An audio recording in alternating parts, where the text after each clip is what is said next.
केला तो जो है उसको बंदा हाथ छू भी नहीं सकता है। पर लगे हुए हैं उसको। हाँ, पर लगे हुए हैं, वो जरदारी साहब खाएंगे उसको। अगर हमारे को पीछे से अगर सस्ता रेट मिलेगा तो हम सस्ते रेट में देंगे। दुनिया में हर मुल्क में हुक्मरानी कर रहा है, इसको अल्लाह चला रहा है। यही चीज में है ना, 2-3 दिन पहले लेके गया था 100 रुपए, अभी ये क्या बता रहे हैं 200 रुपए। अगर ये लोग नहीं कहेगा थोड़ा सा माल उधर स्टॉक होएगा सस्ता हो जाएगा। नवाज शरीफ का आप कह रहे हैं कि 20 अरब रुपए दे रहा हूँ मैं गरीबों को। किसको दे रहा है? कोई ये गरीब लेके आओ, जिसको दिया हो। ये सब टोपी ड्रामे है भाई। माफिया कौन है? हम लोग खुद हैं। जब मेरी बारी आती तो मतलब मैं अपनी चीज महंगी बेचने शुरू कर देता हूँ, जब आपकी बारी आती तो आप चीज आप महंगी बेचते हो, लेकिन हम एक दूसरे को जो ना माफिया कहते हैं। सच तो ये है। अल्लाह सुब्हानहू व तआला के नाम से आगाज के जो रहमान भी है और रहीम भी, दुरूद लामहदूद मोहम्मद और आले मोहम्मद पर। नाज़रीन कराम, ये वही रब है कि जिसने हमें रमज़ान जैसी नेमत अता की। ये वही रब है कि जिसने रमज़ान की रहमतें और बरकतें समेटने के लिए एक मर्तबा फिर हमारे दरमियान रमज़ान भेजा। नाज़रीन कराम, ये वही रब है कि जो फरमाता है कि मैं रहमान हूँ और मैं रहीम हूँ। ये वही रब है कि जो मुनाफा खोरों और इन जैसों के खिलाफ सख्त कार्रवाई का हुक्म देता है। ये वही रब है जो मुआफ़ करने वाला है। लेकिन इस वतन अजीज़ पाकिस्तान के अंदर आखिर क्या हवा चल पड़ी है कि रमज़ान के आते ही अशियाए खुर्दनोश की कीमतें हों या फलों की कीमतें, वो आसमान से बातें करने लगती हैं। जो फल 2 दिन कबल 120 रुपए किलो मिल रहा था, आज वही फल मार्केटों के अंदर 300 रुपए किलो से जायद में फरोख्त किया जा रहा है। तो दूसरी जानिब वज़ीर आज़म साहब ये इरशाद फरमाते हैं कि इस अवाम के लिए 20 अरब रुपए का ऐलान करता हूँ। वो 20 अरब किसकी जेब में जाएंगे, किसको मिलेंगे, किसे नहीं मिलेंगे, ये तो रमज़ान के बाद फैसला होगा। लेकिन इस रमज़ानुल मुबारक के 30 रोज़ आवाम पर बोझ बनने वाले हैं। बोझ किस अंदाज से? क्योंकि हर शख्स ये चाहता है कि उससे दस्तरखानों की जीनत वो तमाम तर फल बने जो अल्लाह सुब्हानहू व तआला ने हम पर दिए हैं, हमें अता किए हैं। लेकिन आखिर क्या वजह है कि जो चीज़ें हैं वो आसमान से बातें कर रही हैं, जो कीमतें हैं वो आम आवाम की पहुँच से दूर होती जा रही है। चलेंगे आवाम के दरमियान, समझने की कोशिश करेंगे कि आखिर क्या वजह है, और जो फल फरोश हैं इनसे भी बात करेंगे कि क्या वाकई इनकी गलती है या फिर माल वाकईतन पीछे से महंगा मिलता है। चलते हैं आवाम के दरमियान और बात करते हैं। अमरूद फरोश मेरे साथ हैं। अस्सलाम वालेकुम भाई, कैसे हैं? वालेकुम सलाम। खैरियत से? जी ठीक ठाक। रमज़ान कैसे जा रहा है? अच्छा। ये बताइएगा, आवाम आ रही है ख़रीदने के लिए? जी आ रही है। रेटों का बताएं, क्या चल रहा है, सस्ता है, महंगा है, क्या हिसाब किताब है? क्योंकि आवाम का शिकवा ये कि फल बहुत महंगा मिल रहा है। फल महंगा ही मिल रहा है ना, क्योंकि अभी रमज़ान आ चुका है ना, तो रमज़ान में तो चीज़ें सस्ती होनी मुबारक देनी चाहिए ना हमें। तो मुबारकबाद तो दे रहे हैं। हाँ तो बस दे रहे हैं, हुकूमत को दे रहे हैं हम मुबारकबाद जो फल महंगा कर दी है। वैसे वो कहते हैं जी ये हमने 20 अरब रखा है इन्हीं के लिए, अवाम के लिए, वो पता नहीं कहाँ रखा हुआ है, किधर से आता है किधर जाता है, ये अवाम को पता चलता है। आप ये कहते हो कि रेट सही है, मंडी का क्या हिसाब किताब है? मंडी महंगा दे रही है? मंडी महंगा दे रही है। यही हम 100 रुपये बेचते हैं, 100 का 1.5 किलो बेचते हैं, 150 का 2 किलो बेचते हैं, ठीक है। अभी ये 250 रुपये किलो बेच रहे हैं। अभी हमें 3300 का मिल रहा है, यानी कि 15 किलो वज़न है, ठीक है। आगे आप बता लें। चले जी, बता रहे हैं कि मंडी से महंगा मिल रहा है और बात कर रहे हैं तो यकीनन महंगा हो रहा होगा। तो अभी तो मार्केट में कदम रखा है और भी दुकानदार मेरे पीछे, अगर मेरा कैमरामैन दिखाए तो ताहद निगाह आपको जो है वो फल फरोश दिखाई देंगे, रेड़ियाँ दिखाई देंगी आपको। कहीं सेब रखा है, कहीं खरबूजे रखे हैं। तो चलते हैं, बात करते हैं और आपको भी दिखाएंगे कि क्या कुछ हो रहा है मार्केट्स के अंदर और क्या वाकई ये जो चीज़ें हैं वो पीछे से महंगी आ रही हैं। क्या कमिश्नर कराची के जो असिस्टेंट कमिश्नर्स हैं, होनहार असिस्टेंट कमिश्नर्स, वो इनके पास आ रहे हैं? तो क्या सूरत हाल है, समझते हैं और आपको भी समझाने की कोशिश करते हैं। यार मुझे ये बताएं, ये पपीता अभी क्या किलो दे रहे हैं और रमज़ान से पहले क्या किलो? भाईजान रमज़ान से पहले भी यही रेट था, अब भी यही रेट दे रहे हैं। क्या रेट? ये 250 रुपये किलो है, वो 200 रुपये किलो है। अच्छा मुझे एक चीज़ बताओ यार, ये रमज़ान के आते ही चीज़ें महंगी क्यों हो जाती, ईमानदारी से बताना। ये मेरे भाई, अगर हमारे को पीछे से अगर सस्ता रेट मिलेगा तो हम सस्ते रेट में देंगे। अगर हमारे को वहाँ से मंडी से महंगा मिल रहा है तो हम तो सस्ता नहीं दे सकते ना। वहाँ मंडी से सस्ता मिलेगा, हम सस्ता बेचेंगे मेरे भाई। एक और शहरी हैं जो कि गालिबन कुछ ख़रीदने के लिए आए, इनसे बात। अस्सलाम वालेकुम सर, खैर हो आपके से? तबीयत अच्छी है? अल्लाह का करम। सर महंगाई में मज़ा आ रहा है? ओ महंगाई तो सर क्या बोले, खाने को दिल नहीं कर रहा। अभी क्या लेने आए? 1 घंटे से घूम रहा हूँ, मेरे हाथ में कुछ भी नहीं है, ऐसा खाली रेट ले रहा हूँ। केला इस टाइम जो है ना हवा में उड़ रहा है, हमें किनू हवा में उड़ रहा है, हर चीज़ हवा में उड़ रही है। मैं गरीब आदमी के बस की बात नहीं है भाई, ये तो चोर डाकू ऐसे लोगों के खाने का सिस्टम है। आप लेने क्या आए थे इस वक्त, ये बताएं। मैं इस वक्त गरमा लेने आया था, केला लेने आया था, तो वो केला तो जो है उसको बंदा हाथ छू भी नहीं सकता है। पर लगे हुए हैं उसको? हाँ, पर लगे हुए हैं, वो जरदारी साहब खाएंगे उसको। असल में जो बेसिकली अगर देखा जाए, हम गरीबों का ही कसूर है। जब वोट लेने के लिए जाते हैं ना, गरीब इनको उस वक्त नज़र आता है, बिजा तीर बिजा। दूसरा आता है ये नवाज शरीफ, समझे, तीसरा आता है बल्ला लेके आ जाता है। तो ये कसूर हम लोगों का अपना है कि जब तक हम लोगों को, इन लोगों को छितरोल नहीं करेंगे ना, तो ये लोग सीधे नहीं होंगे। कहना ये चाह रहे हैं कि हम लाल बत्ती के पीछे लगे हुए हैं। जी हाँ, बिल्कुल बिल्कुल ऐसा ही है, ये लोग हमें लगा के रखते हैं। बहुत शुक्रिया, अल्लाह आसानी के मामलात करे। दुआ यही है कि सबके दस्तरखान जो है वो आबाद रहें, क्योंकि हर शख्स जो है वो अनवा इक़साम की चीज़ें खाना चाहता है। अल्लाह सुब्हानहू व तआला ने जब हमें रमज़ान दिया तो जाहिर सी बात रमज़ान की नेमतें हम पर दी, और इससे मुस्तफ़ीद होना हर शहरी का हक़ है, हर मुसलमान का। कि लेकिन जिस तरह से कीमत आसमान से बातें कर रही हैं, तो जिस तरह मैं जुमला अक्सर व बेशतर कहता हूँ कि फिर इन्ना लिल्लाहि व इन्ना इलैहि राजिऊन। मज़ीद चलते हैं और समझने की कोशिश करते हैं कि आखिर ये महंगाई का जिन जो है वो काबू क्यों है। यही चीज़ में है ना, 2-3 दिन पहले लेके गया था 100 रुपये, अभी ये क्या बता रहे हैं 200 रुपये। और अभी भी आप देखें आगे के रेट में फ़र्क है।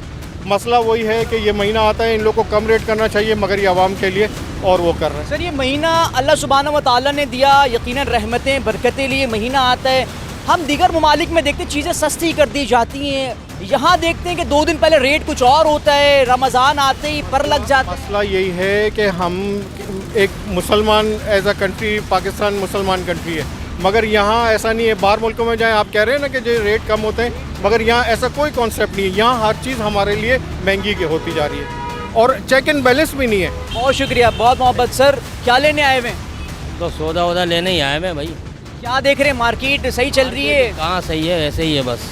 वज़ीर आज़म ने 20 अरब रुपए का ऐलान कर दिया। छोड़ दो बस इनको, तो छोड़ दो बस, छोड़ दो बस। क्यों नाला है, परेशान है? परेशान तो होगी ना, गरीब आवाम क्या करे। रमज़ानों में देखो रेट क्या है, और आम दिनों में। रमज़ान के बाद इन चीज़ों को कोई पूछेगा नहीं, पूछेगा। और अभी देखो क्या हाल है। बदबख्ती है हमारी, बदकिस्मती है हमारी नाय, बदकिस्मती भी है, बदबख्ती भी कह लो, हमारी नायली भी कह लो। गरीब आदमी कैसे गुजारा करेगा? आप खुद कह रहे हैं मैं सामान लेने आया हूँ लेकिन मुझे नहीं मिल रहा। हाँ, तो अभी ढूंढ रहा हूँ, 1 घंटे से घूम रहा हूँ। जो सेब में आज से 1 हफ्ते पहले मैं समझो कि 200 रुपये किलो लेके गया था, और अभी आज 350 रुपये। बिल्कुल ऐसे ही नाज़रीन, जो खरबूजा 2 दिन कबल 120 का 2 किलो मिल रहा था, आज उसकी कीमत जो है तकरीबन 200 से 250 रुपये किलो है। 1 घंटे से घूम रहे हैं लेकिन कुछ नहीं मिल रहा। भाई मौजूद है, देखिए कसूर इसका भी नहीं है। और मैं बात सिर्फ इतना जानना चाहूँगा भाई, ज़रा भाई बता रहे हैं ये आप 200 रुपये, क्या फ़र्क क्यों आ रहा है रेटों में? रात को मंडी में लेने गए थे, माँ मिला नहीं। माँ 6000 रुपये मन था, 120-300 हमारे खुद को मिला। ये 25 मन की गाड़ी है, 1,05,000 की। 120 वहाँ की खरीद है, यहाँ फिर भी गाहक मांगता है 100 मांगता है, 120-100 मांगता है। 150 भी मुश्किल में रोज़ी नहीं बनती, क्योंकि 120 की हमारी खरीद है। रोज़े का दिन है, रोज़े से बैठे हैं, काम फिर भी नहीं है, फिर भी क्या कहते हैं 100 लगाओ, 120 150 बेच के। बारे में नहीं है? नहीं है बारे में। तो फिर क्या करोगे? कोई ख़रीदने को नहीं, घर ले जाओगे? क्या करें, दुकानदारी करनी है, नुकसान होता रहता है। अल्लाह खैर आफियत के मामलात फरमाए जनाब। और हर बंदा अपना दुख बयान कर रहा है। अच्छा, उसकी बात भी दुरुस्त है, क्योंकि वो आदाद व शुमार के हिसाब से बात कर रहे हैं। और अब कमिश्नर कराची साहब, आपके डिप्टी कमिश्नर्स कहाँ गायब हैं? कमिश्नर कराची साहब ने इमरजेंसी लगाई कि तमाम असिस्टेंट कमिश्नर्स अपने ज़िला के अंदर, अपने जोन के अंदर जाकर जो है वो इस पर कार्रवाई करें। रेटों का मामलात को देखें, लेकिन कमिश्नर कराची खुद गायब है मंजर से। आवाम दर दर की ठोकरें खा रही है और ये फल फरोश जितने भी हैं, ये सब्जी मंडी में इनकी जो मंडी होती है, ये वहाँ पर ठोकरें खा रहे हैं। फरमा रहे हैं कि जिस तरीके से रेटों में ऊपर नीचे किया जा रहा है तो कहाँ जाएंगे। जब ये महंगा लाएगा तो महंगा ही बेचेगा। मज़ीद चलते हैं और समझने की कोशिश करते हैं कि कौन क्या कितने में दे रहा है। क्या हो रहा है मार्केटों में, इतनी महंगाई, रमज़ान है, ऐसा लग रहा है कि हम कहीं और रह रहे हैं, मुसलमान नहीं हैं। भाई ये पाकिस्तानी मुसलमान है, ये जो हिंदू हैं, जो क्रिश्चियन हैं, उनके वहाँ सस्ताई है और यहाँ पे जो है वो महंगाई का तूफान है। क्यों, हम जन्नती है इसलिए? जन्नत में तो जाएंगे नहीं ना पाकिस्तानी, नहीं जा सकते। फैसला हो गया बिल्कुल, इनके अमाल ही नहीं है इस काबिल, हम समेत, हम लोग के अमाल नहीं है इस काबिल भाई। बदबख्ती है हमारी, बिल्कुल बदबख्ती है भाई, अफसोस करना चाहिए। कर ही रहे हैं। नहीं, ऐसा नहीं लग रहा है, सब बशाश बशाश चल रहा है। देखो ना कि चांद रात से एक दिन पहले तक जो इनके अपना वो थे इनके रेट 100 के 2 दर्जन, ऐसे ही ठीक है, 100 का 2.5 किलो खरबूजा। जुम्मे वाले दिन ये अपना 150 रुपये किलो खरबूजा हो गया, 200 रुपये दर्जन जो है वो केले हो गए, हर चीज़ महंगी। मैंने अभी उनसे बात की, कह रहे हैं भाई मंडी से महंगा मिल रहा है। क्या करेंगे? लेकिन एक चीज़ मुझे समझ नहीं आती कि एक शख्स जो है 2 दिन पहले माल ख़रीद रहा है, उसके बाद 2 दिन बाद रमज़ान है, वो महंगा क्यों दे रहा है? अब स्टॉक कर लिया ना उन्होंने, माल लगाया, पैसा लगाया, स्टॉक कर लिया, अब कमाएंगे वो। आवाम कहाँ जाए, गरीब आवाम का, क्योंकि रमज़ान तो बाबरकत महीना है। गरीब आवाम मरने के लिए पैदा हुई है और मरेगी। कोई कह रहा है कि हमारा जुर्म, हम गरीब पैदा हो गए, आप कह रहे हैं कि मरने के लिए पैदा हुए। बिल्कुल, इस मुल्क के अंदर गरीब का कोई पुरसाने हाल नहीं है। नवाज शरीफ का आप कह रहे हैं कि 20 अरब रुपए दे रहा हूँ मैं गरीबों को। किसको दे रहा है? कौन सा गरीब को दे रहा है? कोई ये गरीब लेके आओ जिसको दिया हो। ये सब टोपी ड्रामे भाई, कुछ भी नहीं होगा इस मुल्क के अंदर। ये वाहिद मुल्क है जिसको अल्लाह चला रहा है। दुनिया में हर मुल्क में हुक्मरानी कर रहा है, इसको अल्लाह चला रहा है। मैं देख रहा हूँ, बात करें, आप मुस्कुरा रहे हैं, तो इस मुस्कुराहट के पीछे की वजह ये है कि पहले के लोगों ने सब्र बहुत टाइट रखा था, मगर आजकल के जो लोग हैं ना, वो 2 दिन 3 दिन सब्र नहीं कर सकते। अगर सारे मिल के इस चीज़ को नहीं खाएगा ना तो क्या होएगा, मर जाएंगे। पिछले 2 साल पहले आवाम ने बाइकआउट किया था, तो आप ही लोग कह रहे थे कि यार ये क्या हो रहा है। सही बाइकाट नहीं किया। सही बाइकाट ये होता है कि सरकार को ये होना चाहिए, लेने वाले के ऊपर भी जुर्माना, बेचने वाले के ऊपर भी जुर्माना। इस चीज़ की सिर्फ बात कर रहा हूँ और किसी चीज़ की सस्ताई की बात नहीं कर रहा हूँ। इस चीज़ की तो आप अपने खिलाफ ही बात कर रहे हो। हो सकते हैं ना, ये से हो सकते हैं, जब ये चीज़ स्टॉक होएगा ना तो फिर वो लोग सस्ता बेचेगा। नहीं, ये बात आप अपने ही खिलाफ बात कर रहे मैं हो। अपने खिलाफ बात इसलिए नहीं कर रहा हूँ, ये इसलिए कर रहा हूँ कि देखो भाई मजबूरी है अभी। अगर ये लोग नहीं खाएगा, थोड़ा सा माल उधर स्टॉक होएगा, सस्ता हो जाएगा। क्यों वो ख़राब अभी 100 रुपये में नहीं बिकेगा ना, 50 रुपये में वो बेचने के लिए तैयार हो जाएगा। उसको पता है अगर आज भी नहीं बेचूंगा तो ये ख़राब हो जाएगा, 50 में भी नहीं जाएगा। कमिश्नर कराची साहब, बंदा खुद बता रहा है, जो कह रहा है कि बाइकआउट होना चाहिए, प्रॉपर होना चाहिए। कह रहा है कि असिस्टेंट कमिश्नर्स नहीं आ रहे यहाँ पे, तो इसका मतलब है कि आपके बयानात को जो है वो रद्दी की टोकरी की नज़र किया जा रहा है। आपके अहकामात को वो आपके असिस्टेंट कमिश्नर जो है वो पैरों के नीचे रख के उसे रोंद रहे हैं, और आपका जो गुस्सा है वो फ़कत आवाम पर निकल रहा है। अब आप करेंगे क्या? अब आप ये करेंगे, आप गुस्सा दिखाएंगे, 2-3 रेड़ी वालों को पकड़ेंगे, उनको अंदर डालेंगे, उसके बाद जो है वो सरकारी कागजात में सब ओके की रिपोर्ट दिखाएंगे। तो ये सिस्टम चलता आ रहा है, चलता ही रहेगा। आगे चलते हैं, एक आग और से बात करते हैं और समझते हैं कि आखिर उसके कहीं दिख रहा है कि जो वज़ीर आज़म साहब ने 20 अरब रुपए का ऐलान किया, क्या उसे मिला? क्योंकि अब तक हमने जितने लोगों से बात की है उनका यही कहना है कि वो पैसे कहाँ हैं, हमें तो नहीं दिख रहे। चलते हैं। सबसे पहले तो मुझे ये बताएं कि जो वज़ीर आज़म ने 20 अरब रुपए का ऐलान किया है गरीबों के लिए, हम सब गरीब में, आपके पास आए वो पैसे? कुछ नहीं आया और ना कुछ आएगा। अल्लाह जो करता वो बेहतर करता, खुद कमाते खुद खाते, किसी के नहीं चाहिए और कोई देगा भी नहीं, सिर्फ बोला जाता है। किसी के घर तोड़ दिए जाते हैं कि कल को घर नए देंगे, बस उनको टॉनिक दिया जाता है। अभी मुझे बताएं आपके इस पे क्या क्या मौजूद है और क्या रेट दे रहे हैं? अभी देखिए हमारे पास सेब है, खरबूजा है, किन्नू है, अमरूद है, सेब है, मौसम्बी है। अभी जो हम रमज़ान से पहले रेट बेच रहे थे वही रेट पे बेच रहे हैं, कोई इसमें इजाफी नहीं है। और मज़ीद हम पे मंडी का ज़ोर पड़ चुका है, क्योंकि आवाम जो आ रही है वो बोल रही है तुम हराम कमा रहे हो। हम कैसे हराम कमा सकते हैं? हमारी तो रोज़ी यही है। अगर हम अपने बच्चों को हराम खिला रहे हैं तो वो अलग बात है उनके जौन से। मंडी के अंदर जो चीज़ मिल रही थी 2500 रुपये की, अभी 3100 रुपये की है। जो 2200 रुपये की मिल रही थी वो 2600 रुपये की है। हर चीज़ पे डबल दुगना रेट हुआ है और कमिश्नर ने लिस्ट बना के इशू की है कि ये रेट आप सेल करो वरना हम आपको उठा लेंगे। सही है, लेकिन वो तो उस पे बारे में ही नहीं है ना शायद। तो मैं यही तो कहने पे आ रहा हूँ, आगे मैं इसी बात पे आता हूँ कि उन्होंने इशू कर दी लिस्ट। सही है, वो मंडी चलें, माल लाएं, हम उनके साथ मजदूर हैं, हम इधर भी मजदूर हैं, उधर भी उनके साथ हम मजदूर लगेंगे, वो माल बेचें मंडी से। जिस रेट का हमें बोला है ना, वो मंडी से ख़रीद के लाएं और इस रेट पे आवाम को सेल करें। हम उनके साथ पूरे टाइम मजदूरी देंगे, पूरे रमज़ान फ्री काम करेंगे, कोई पैसे कोई चार्जेस नहीं लेंगे उनसे, पर ये बोलेंगे कि आपको उसी रेट पे जो आपने लिस्ट में बेचा रेट दिया है, आप वही रेट पे माल ला के मंडी से लाएंगे और यहाँ बेचेंगे। अल्लाह अल्लाह आसानी के मामलात करे भाई, अल्लाह खैर आफियत के मामलात करे। जिस जहाँ अपना दुख बता रहे हैं वहाँ तरीक़ा भी बता रहे हैं चीज़ों का। तरीक़ा क्या बता रहे हैं? तरीक़ा ये बता रहे हैं कि अगर कमिश्नर साहब रेट का तयन करना चाहते हैं तो सबसे पहले मंडी का रुख करें, मंडी में जाकर जो है वो रेट का तयन करें, उसके बाद जो है वो लिस्ट जारी की जाए। उसके बाद खुद ही बता रहे हैं कि रेट जब कमिश्नर जाएगा तो उसे रेट वो बताया जाएगा जो मार्केट में नहीं दिया जाता। तो कमिश्नर अपने बंदों को भेजे। कमिश्नर कराची साहब, आपकी नाअहली है ये, आपकी बदबख्ती है ये, और हमारी बदकिस्मती है कि आपको हम पर मुसल्लत कर दिया गया है। मज़ीद चलते हैं और लोगों से समझने की कोशिश करते हैं। बाज़ ममालिक ऐसे हैं कि जहाँ रमज़ान आती चीज़ें सस्ती कर दी जाती हैं, लेकिन हमारे यहाँ चीज़ें महंगी कर दी जाती हैं। हमारे मुल्क में वज़ीर बड़े अच्छे नहीं है ना, बाकी पूरी दुनिया में सब कुछ बड़े अच्छे हैं। वो जब ऐसा कोई मौका आता है, इंडिया है, भले हिंदू हैं गैर मुस्लिम हैं, तो रमज़ान में सब कुछ सस्ता कर देते हैं। हमारे यहाँ जो वज़ीर मुशीर बैठे हुए हैं, जो रमज़ान आता है वो बोला अब आवाम सही पैसा निकालेगी, अब लौट के स्टोर डबल कर लो।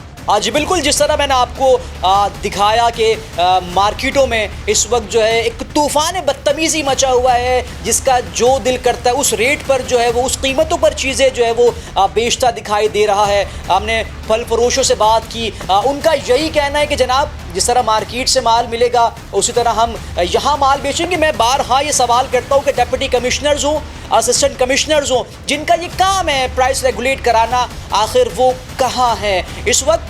मैं जिस ऑफिस में मौजूद हूँ, मेरे साथ समाजी कारकुन यूसुफ पाकिस्तानी साहब मौजूद हैं और इनका एक मंशूर है, हमेशा से रोज़ी रोज़गार की बात करते आए, हमेशा से कारोबार की बात करते आए, मगर इनसे बात करते हैं और जो मैं समझने निकला हूँ और समझाने भी निकला हूँ, तो सवाल ये कि क्या हम कब तक इस तरीके से ज़िंदगी बसर करते रहेंगे? यूसुफ भाई, सबसे पहले तो अस्सलाम वालेकुम, खैरियत से? वालेकुम अस्सलाम, शुक्र अल्लाह का, अल्हम्दुलिल्लाह। सर ये बताएं रोज़े कैसे जा रहे हैं? अल्लाह का बड़ा करम है, अभी तो 2 रोजे हुए हैं। अल्लाह आसानी के मामला। यूसुफ भाई, रमज़ान बाबरकत महीना, रहमतें बरकतें लिए हम में आगे है, आवाम बेचारी परेशान है। आप बारहा बात करते आए हैं कि जनाब रोज़ी रोज़गार को बहाल किया जाए, कुछ नहीं होगा। सर क्या हम इसलिए पैदा किए गए हैं कि हम इन अय्याम से मुस्तफ़ीज़ भी नहीं हो सकते? अब हर शख्स परेशान है कि जनाब जो चीज़ें कल सस्ती थी आज महंगी हो गई है, किस जानिब जा रहा है? ये हमारा सबसे बड़ा अलमिया है कि हमने अल्लाह ताला की रहमत के महीने को जो ना हम लोगों ने बना लिया, इसको ज़हमत का महीना। ज़हमत इसलिए बनाया हमने कि हमारी जो ख्वाहिशें हैं वो इस महीने आके कुछ और ज़्यादा बढ़ जाती हैं। आम दिनों में अगर हम लोग मतलब सादा रोटी खाते हैं या सादा पकौड़े खाते हैं या पूरा साल नहीं खाते, तो ये पूरा महीना, जबकि ये सब्र का और तलकीन का महीना है, हम लोग इसमें मुझ समेत, ऐसा नहीं कि जी मैं अपने आप को शामिल नहीं करूँगा, बिल्कुल हैं, हम भी उसी में शामिल हो रहे हैं। लेकिन बात अब ये आती है कि महंगाई के हवाले से मैं एक चीज़ कहूँगा कि महंगाई सर उस बंदे के लिए कभी नहीं होगी जिसके पास रोज़गार होगा, जिसके पास पैसे होंगे, उसके पास बाखुदा उसको कोई महंगाई नहीं लगती। असल चीज़ है रोज़गार। अब रही लोग बात करते हैं महंगाई की, तो मैं एक छोटा सा मेरा ज़ाती एक नुक्ता है मेरा, तो क्या वो पूरे साल में एक दफ़ा रमज़ान में आके 10 से 15 दिन जो ना फ्रूट लोग जो ना महंगा करते हैं? ये मुझे भी पता है, आपको भी पता है, हर किसी के दिमाग में ये होता है कि मैं 4 पैसे कमा लूँ। ये हर किसी के सीज़न की बात है, चाहे वो आप मुहर्रम ले लें, मुहर्रमों में भी आपको पता है क्या होता है, ईद बकरा ईद जब आती है चारों के रेट बढ़ जाते हैं, और जब इसमें आता है रमज़ान तो फ्रूट और खाने पीने की चीज़ें एशिया जो ना वो बढ़ जाती हैं। तो ये हमारा एक बहुत बड़ा अलमिया है। मैं इसके लिए, इस अलमिया के लिए मैं यही कहता हूँ कि अगर आपके पास रोज़गार है ना, तो फिर आपको ना फ्रूट महंगा लगता है, ना गोश्त महंगा लगता है, ना आपको सब्ज़ी महंगी लगती है। असल चीज़ रोज़गार है। और जो लोग ये एक दूसरे के बारे में जो इल्ज़ाम भी लगाते हैं, माफिया भी कहते हैं, मुझे ये बताएं कि सारी अगर माफिया हैं, कभी कोई डंपर माफिया, कभी फ़लाना माफिया, हमने पता नहीं किस किस के नाम जो ना माफिया रख दी हैं, वो माफिया कौन है? हम लोग खुद हैं। जब मेरी बारी आती तो मतलब है मैं अपनी चीज़ महंगी बेचना शुरू कर देता हूँ, जब आपकी बारी आती तो आप चीज़ आप महंगी बेचते हो। लेकिन हम एक दूसरे को जो ना माफिया कहते हैं, सच तो ये है। और इसके लिए सिर्फ एक ही बात है, अल्लाह मेरे और आपके ईमान सलामत रखे, और जिनके ईमान सलामत है और अल्लाह ताला से इस महीने में जब बरकतें मांग लेंगे ना, अल्लाह की कसम सारे मामला सीधे हो जाएंगे। ये महीना तो टोटल है ही रहमतों और बरकतों वाला, लूट सेल का महीना है।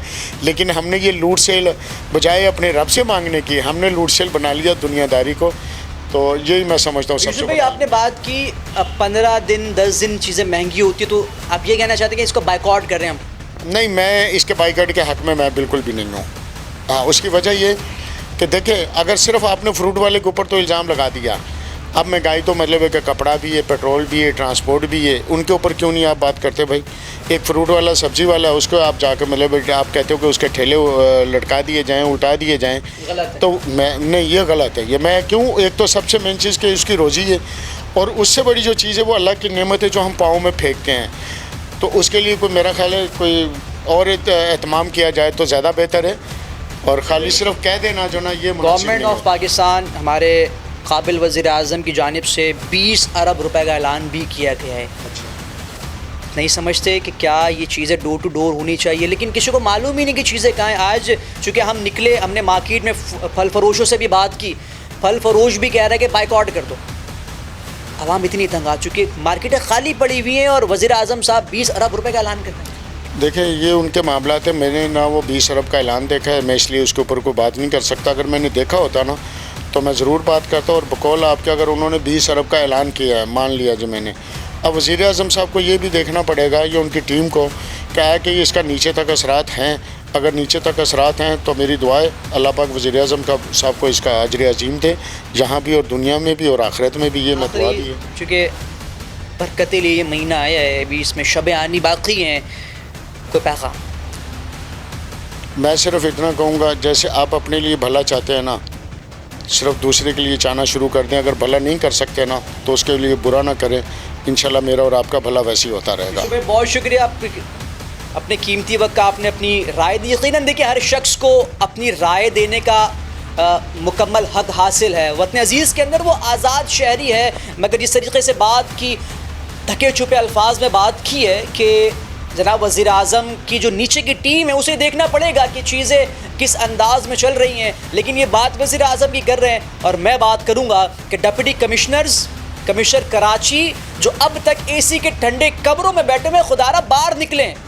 ये आपका मुल्क है जनाब, और अल्लाह सुब्हानहू व तआला ने ये रमज़ानुल मुबारक हमें भेजा, रहमत बनाकर भेजा है।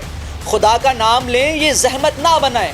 कल अल्लाह सुब्हानहू व तआला की बारगाह में जब आप खड़े होंगे और जब एक गरीब आदमी, ये कोई फल फरोश, सब्ज़ी फरोश अल्लाह की बारगाह में ये सवाल करेगा कि ए बारी ताला, तूने इस शख्स को हम पर हाकिम बनाया था, इससे पूछ तो सही इसने हमारे लिए क्या किया है।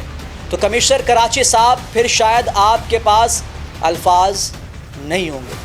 होश के नाखून लें कि इससे पहले आवाज़ बगावत बुलंद हो। इसी के साथ इजाज़त दीजिए, इंशाअल्लाह फिर मुलाकात होगी किसी नए मौजू के साथ। अल्लाह हाफ़िज़।